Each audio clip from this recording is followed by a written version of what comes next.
Mura pero sobrang sarap na tinapay? Dito lang sa Julie's Bake Shop. Tara! Hi guys! Bagong bukas yung Julie's Bake Shop dito lang sa El Camino Road, Santo Niño. At dahil grand opening today, nandito rin si Tita Julie para mamigay ng libreng tinapay at mga kape. Sa sobrang daming pagpipilian, hindi ko alam kung anong uunahin kong tikman.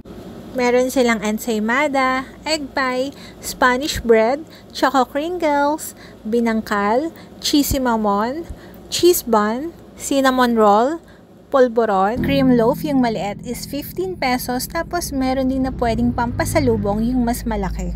Meron din sila ditong sliced bread for only 50 to 60 pesos. At yung monay naman nila ay 18 pesos. At itong perfect na pangpasalubong na dinner roll ay 75 pesos lang, sobrang laki na. At dahil excited na nga akong tikman, hindi na ako nakapag-antay na makauwi ng bahay. So tinikman na namin sa sasakyan. Yung cheese bread nila ay obvious naman na hindi tinipid sa cheese at sobrang lambot. Ito namang Choco German ay sobrang sulit sa halagang 8 pesos lang. Natuwa ako sa pandikoko kasi yung buong tinapay niya may palaman. Choco crinkles, sobrang sarap din kasi chewy siya pag kinagat mo. Ito naman daw ang bestseller nila, fried ube, at sakto bagong luto siya. Violet cream loaf, pinaka-favorite ko sa lahat kasi nag-complement yung cheese and cream. So perfect yan for me. So ano pang hinihintay nyo? Punta na sa Julie's Bake Shop.